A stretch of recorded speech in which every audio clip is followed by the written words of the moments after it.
Bonjour à tous. J'avais annoncé la semaine dernière que nous devions cette semaine parler de cuisine juive, ashkénaze, en oubliant sur le moment, alors que j'en avais parlé avec mes interlocuteurs pendant à peu près 30 minutes, qu'aujourd'hui, c'est la fête de Pourim avec ses échanges de gâteaux, ses réunions, ses déguisements.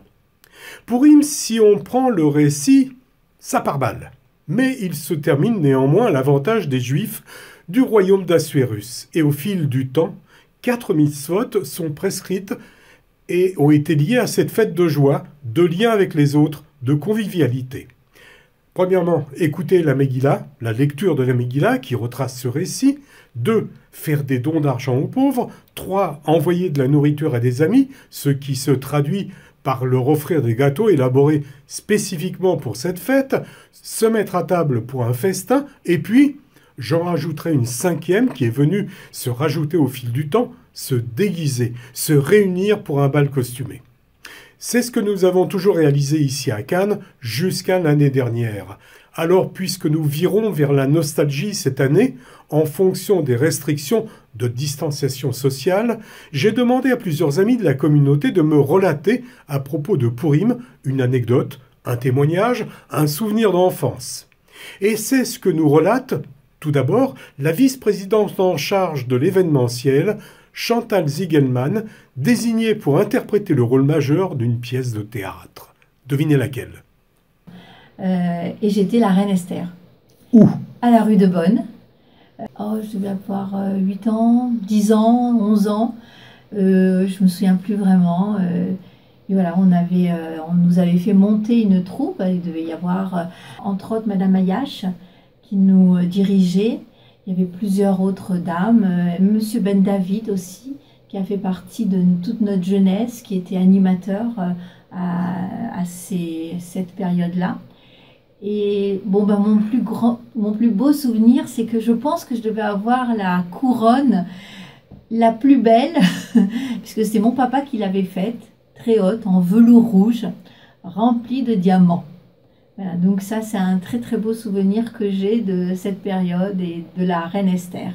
On était nombreux, on devait être 8-10, parce qu'il y avait les figurants, il ne fallait pas les oublier. On a appris l'histoire, parce qu'on apprenait comme ça notre histoire. Et donc, et qu'est-ce que ça fait d'être la reine Esther? Quand on est jeune, on est fier, on dégage tout ce qu'on a de timidité, et puis on se sent importante pendant 15 minutes. Que cette année, ça va beaucoup me manquer, parce que j'ai l'habitude de faire des belles organisations dans notre centre communautaire. Et là, cette année, il n'y en aura pas. Donc, un petit peu triste. Mais c'est pour mieux nous retrouver l'année prochaine, si Dieu le veut. Pour Gérard Bavard, le président du consistoire de Cannes, Pourim lui rappelle l'effervescence qui régnait dans la cuisine de sa mère lors de la préparation, la confection et la cuisson des gâteaux. C'est vrai que chaque fête apporte son effervescence, surtout dans les cuisines. La préparation des fêtes, c'est quelque chose qui... on a l'impression à chaque fois que c'est la dernière guerre mondiale, que tout doit être fait, qu'on n'en a jamais assez. Moi, mes souvenirs, sont surtout les Pourim de mon enfance, avec ma maman, qui était une cuisinière hors pair, comme toutes les mères, bien sûr. Mais Pourim en particulier, c'était toujours sa préparation des gâteaux. Certains sont encore gravés dans ma mémoire gustative. On ne les retrouvera jamais de toute façon, et c'est propre de chaque enfant vis-à-vis de sa mère, j'en suis sûr. Mais c'est vrai que la cuisine de ma mère était en pleine effervescence au moment de Pourim. Il fallait qu'elle fasse ses gâteaux. Ses propres gâteaux, c'était un rituel. On attendait les galettes sucrées blanches. Et moi, ma passion, c'était de lui voler les galettes avant que le nappage ne soit séché, parce que j'adorais les galettes quand le nappage n'était pas encore sec. C'était les corbeilles aux amandes, dites knedlet pour certains et d'autres les appellent autrement. C'était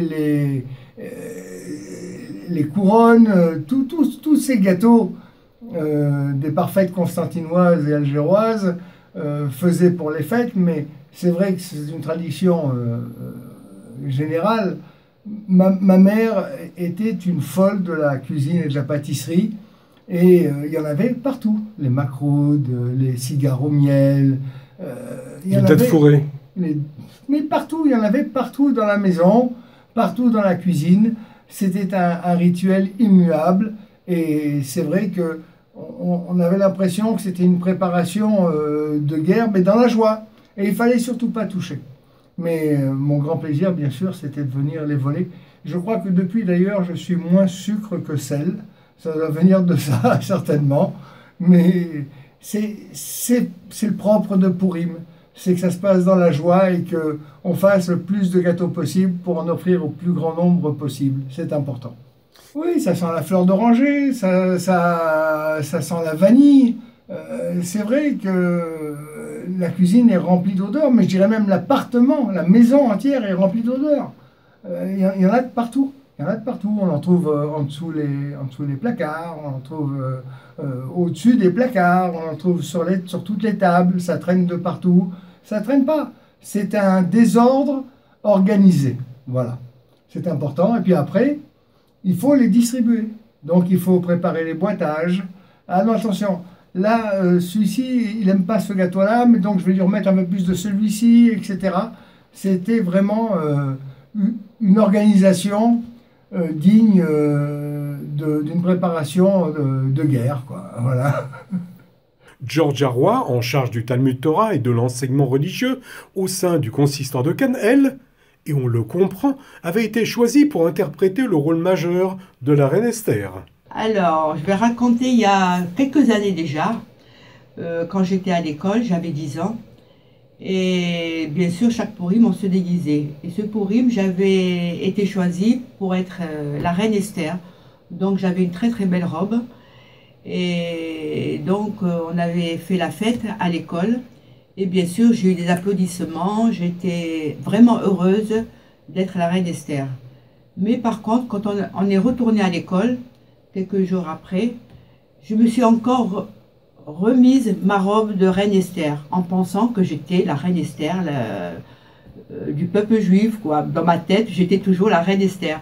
Et donc, quand je suis rentrée en classe, tous les enfants commençaient à rire, vraiment très fort, presque à se moquer. Et moi, je commençais à pleurer. Et puis la prof, elle me regarde, elle me dit, mais Georgia, pourquoi tu as mis encore ta belle robe? Je lui ai répondu, je lui ai dit, mais je suis la reine Esther. Elle m'a dit, non, tu seras toujours une reine parmi le peuple, mais tu n'es pas la vraie reine Esther. Bon, entre 9 ans et demi, 10 ans, j'avais. Et donc, voilà, après je suis retournée me changer en m'expliquant bien que ça sera peut-être plus tard que je serai la reine Esther.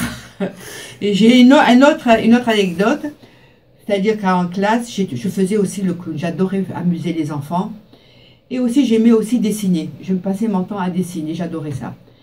Et donc, chaque fois, la directrice, elle m'engueulait, elle me disait, Georgia, quand tu seras grande, tu vendras les pommes de terre, tu éplucheras les pommes de terre, parce que tu travailles très mal. Mais moi, je ne comprenais pas très bien. Et chaque fois, elle me répétait la même chose. Donc, un Pourim, j'ai décidé de me déguiser en pommes de terre. On m'a donné un grand sac de pommes de terre que je me suis mise dedans. Il n'y avait que mes jambes qui dépassaient. Et j'avais la tête toute marron, en pommes de terre, quoi. Et bien sûr, tout le monde était, quand on m'a vu, tout le monde était émerveillé de voir mon déguisement. Et donc, j'ai expliqué l'histoire, pourquoi je me suis déguisée en pommes de terre. Et bien sûr, j'ai été applaudie, j'ai été choisie le meilleur déguisement de l'école. Et donc, ma prof, elle m'a offert une boîte de gouache pour me récompenser. Donc, j'étais vraiment ravie, parce que j'adorais dessiner. Et puis, d'avoir une boîte de gouache pour moi, c'était le plus beau cadeau du monde. Pour Gérard Zaoui, qui est à mes côtés chaque semaine, derrière les manettes pour l'enregistrement audio et vidéo de cette émission, à l'évocation de Pourim, il nous fait partager ses pensées en tournant son regard vers l'enfance. Une maison sur Lyon, dans laquelle j'ai grandi, et jusqu'à ce que je devienne un adulte pour partir vivre ailleurs. Cette fête de Pourim, pour moi, c'est essentiellement un souvenir de moments d'échange et de partage. Je me souviens que ça donnait lieu à la préparation de mets, de cuisine et aussi de pâtisserie. Comme j'étais un grand gourmand, je regardais ma mère préparer ses pâtisseries. Et je me souviens qu'il y avait notamment des sablés qui étaient recouverts de crème blanche. Il y avait des nougats, il y avait ce qu'on appelait les petits canouns, c'est-à-dire des masses à pain fourrées à la pâte d'amande. Et je me souviens également d'un petit pain qui était décoré avec un œuf dur. C'était tout à fait typique de Pourim. Et il fallait absolument manger ce petit pain pour célébrer la fête de Pourim. Voilà, donc ce sont des souvenirs essentiellement culinaires et familiaux, d'échanges en présence de toutes mes oncles, mes tantes, mes cousins, etc. Et chaque femme qui avait préparé ces gâteaux échangeait leurs recettes et c'était à celle qui avait préparé le meilleur gâteau possible. Gérard, qu'est-ce que ça sentait dans la cuisine? C'était des odeurs assez variées. La pâtisserie, évidemment, assez sucrée. Et puis la préparation de ces petits pains avec un œuf dur, c'était un peu comme le pain du Shabbat qui venait cuire, parce qu'après on le faisait cuire au four. Et donc ça venait un peu compléter cette ambiance assez chaleureuse, assez familiale. Donc, il n'y avait pas des odeurs, je sais pas moi, de miel, de fleurs d'oranger, enfin... Si, il y avait tout ça, mais à cette époque, je n'étais pas en mesure de vraiment distinguer ce qui était le miel, la fleur d'oranger, donc c'était sucré. Pour moi, tout ce qui était sucré était bon, et donc j'attendais que tout soit prêt pour vraiment pouvoir goûter à tous ces mets. Pour Régine Bessis, en charge de la commission culturelle de l'ACI, les souvenirs de Pourim qu'elle nous a décrits sont précis, et ils riment avec famille.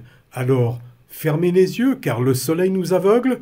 Imaginez, nous sommes à Tunis dans les années 50. Moi, j'accompagne ma grand-mère, Mathilde Bessis, qui a créé la garderie israélite, qui est un établissement magnifique pour recevoir les enfants nécessiteux qui n'ont pas à manger chez eux. Et donc, dans cette garderie israélite, bien sûr, on respecte les fêtes traditionnelles, bien sûr, on respecte Pourim, et je l'accompagne pour assister à la représentation. Quel âge? 5-6 ans, quelque chose comme ça. Donc j'ai un petit peu de souvenirs. Il y a les photos aussi qui rappellent les choses. Donc j'ai énormément de photos qui sont les témoins de ce que je raconte. Et en fait, je l'accompagne et j'assiste à la représentation donnée par les enfants de cette garderie israélite. Bien sûr, les enfants costumés pour fêter Pourim et la reine Esther. Et à cette occasion, après la représentation, les enfants repartent bien sûr avec des gâteaux pour les ramener à la maison. C'est mon souvenir de Pourim. Et tu n'as pas eu envie d'être la reine Esther aussi, toi? Absolument pas. Je n'ai jamais eu cette idée-là. Ça paraît un petit peu surprenant, mais non, je crois pas. J'étais là, j'accompagnais ma grand-mère, j'étais fière d'être présente, j'étais fière d'assister, j'étais fière du travail des enfants et des maîtresses qui les accompagnaient. C'était fait dans une belle ambiance de respect de la tradition. Et voilà. Henri Bizaoui, que nous allons rejoindre à présent, est en charge de la commission travaux. Avec Joël Bramy, entre le centre communautaire et la synagogue, je peux vous dire heureusement qu'ils sont à la retraite, car pour ce qui est des travaux de toutes sortes, ils ne chôment pas. Et pour en revenir à l'anecdote d'Henri Bizaoui, essayez de vous représenter Israël 1956. Donc, une dizaine d'années après sa création, nous sommes à Beersheva, ville au bord du désert, et on fête Pourim. J'ai décidé de me déguiser en harlequin. Donc j'avais un costume blanc et noir, avec des clochettes partout. En revenant de la fête de Pourim tard le soir, sur un sentier complètement désert, je me suis trouvé face à un énorme chien noir qui me regardait et qui ne comprenait pas le bruit des clochettes. Et donc, j'avais peur énormément, très surpris. Et donc, je l'ai regardé en face et j'ai crié « Pourim !» et il s'est enfui. Et donc là, j'ai réussi à retourner chez moi bien tranquillement. Dès que j'ai vu ma mère, je lui ai raconté cette histoire et elle m'a dit « Tu as fait peur à Aman ». Et voilà, ça c'est une des anecdotes de Purim qui, je crois, est super sympa. Oui, bien sûr, il y a eu beaucoup de Purim dans lesquels j'ai participé, aussi bien en Israël qu'à l'extérieur. Ok, déguisé toujours, soit en harlequin, comme j'aime bien harlequin. Pourquoi? Parce que ça me rappelle un petit peu mon enfance et les livres Au clair de la lune. Et puis, il a un côté un petit peu rigolo, mais aussi sérieux. Et donc ça, j'aime bien. Et voilà. Harlequin est dans la Lune, normalement. Il s'assied Oui, sur... tout à fait. Est-ce que tu as une accointance avec la Lune? Avec, je suis lunatique, ça c'est certain. Non, pas lunatique, mais dans le sens où tu rêves peut-être. Je rêve. Rêve? Ah oui, bien sûr, je rêve. Et ton rêve, c'est quoi?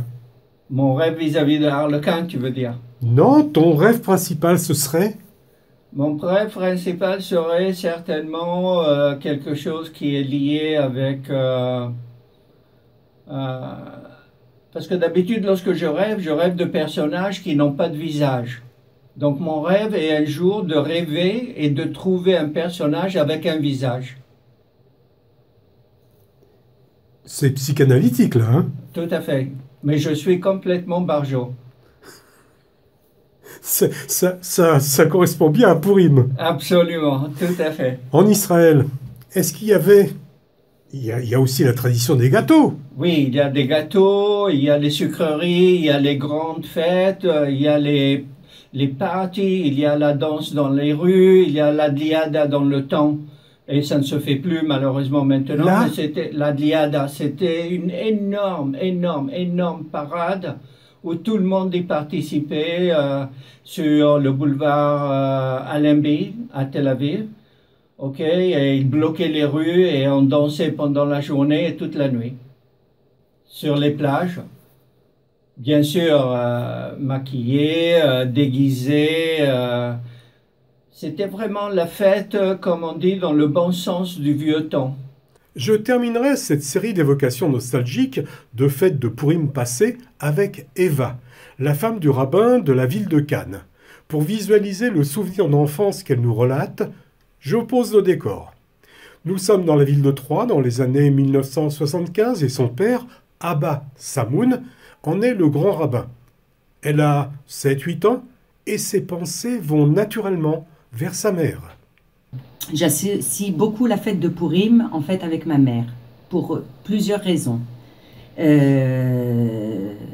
toute première qui n'est pas très rigolote, c'est que ma maman est décédée le 10 Adar, donc avant Purim, et son anniversaire cette année, en date française, tombe le 25 février, donc c'est aussi son anniversaire. Donc pour moi, c'est beaucoup de liens, ça fait 10 ans qu'elle nous a quittés maintenant. Ma mère, elle était une grande metteur en scène et productrice de spectacles de Purim de A à Z, tant au niveau des choix des musiques, tant au niveau des chorégraphies, et tant au niveau des costumes qu'elle confectionnait elle-même de ses propres doigts, de ses propres petits doigts. Et elle avait la particularité de faire de la fête de Purim un très grand spectacle où il se produisait pendant pratiquement 2 jours au théâtre de Champagne à Troyes. Ces spectacles de Purim, je vous dis, dignes des 10 commandements, de toutes les comédies musicales qu'on peut trouver actuellement ou qu'on a pu rencontrer tout au long de ces années. Donc, inconsciemment ou sciemment, hein, donc ça je laisse l'avis à des spécialistes de le dire,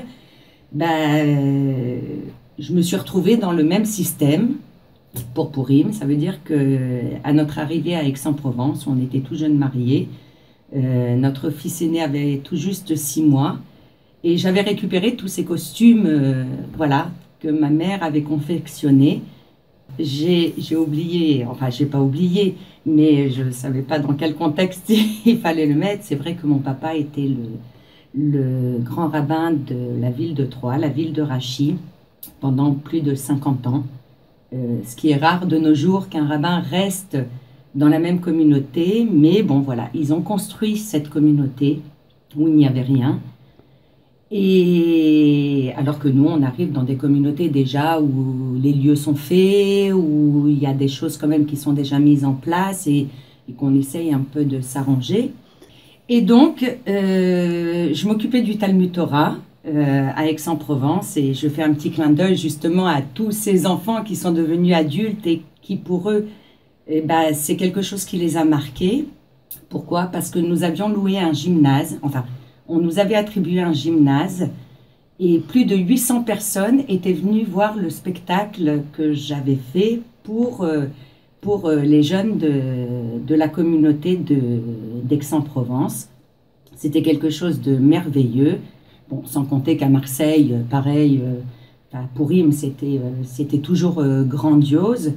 Et en arrivant sur Cannes, puisque bon, on va arriver jusqu'à Cannes, c'est pas au travers des enfants que je me suis plus penchée, parce que bon, j'étais pas responsable ni du Talmud Torah, ni de ça, mais comme je m'occupais des cours d'hébreu, j'ai lancé les adultes.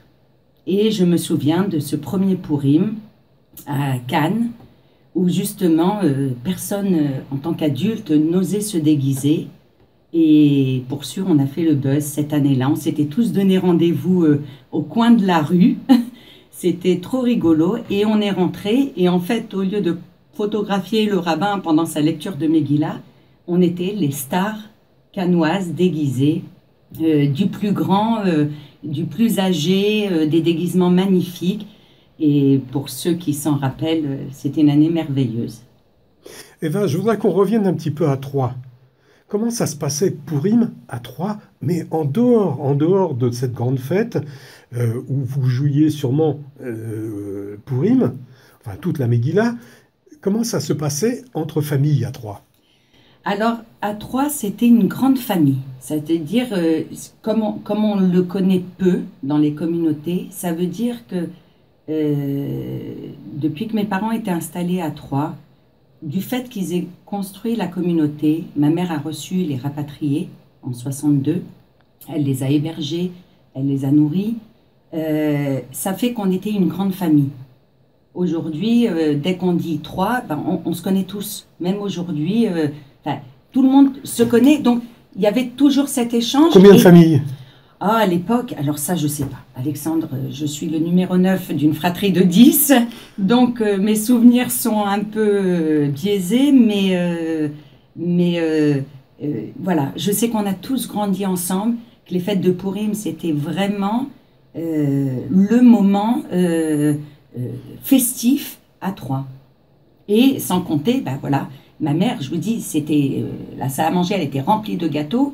Et elle donnait à toute la communauté. Ça veut dire que... Et elle recevait aussi des gâteaux? Et elle recevait aussi des gâteaux, mais c'était le lieu, et ça le vaut pour Purim, je peux vous le dire aussi pour Pessah, où il y avait toutes ces escaliers qui étaient remplis de bienfaisantes, de rosinski, de viande et tout, et les gens y venaient. Je vous dis, moi-même, ma mère, avec mon père, ils ont ouvert une boucherie cachère à Troyes, mais ils ont fait faillite. Pourquoi? Parce que ma mère, elle donnait à manger aux gens. Elle ne les faisait pas payer. Donc, en fait, voilà, c'était ça, la vie à Troyes. Il y avait le papa, la maman et toute cette grande fratrie qui était la communauté avec laquelle on a vécu. Donc, pour moi, Purim, je l'associe vraiment à ma mère. Voilà, que Dieu repose son âme, ça fait ses 10 ans. En tout cas, merci Alexandre, parce que ça me permet de faire un témoignage, justement, en sa mémoire. Elle s'appelait Sarah, voilà, comme dirait la chanson. Et voilà. Et elle avait 77 ans. Elle est décédée le jour de sa date d'anniversaire en date hébraïque, veille de Purim. Et tout ça, pour moi, il n'y a pas de hasard. Elle a été accueillie comme elle le devait parce que c'est la fête qui la représentait le plus, en fait.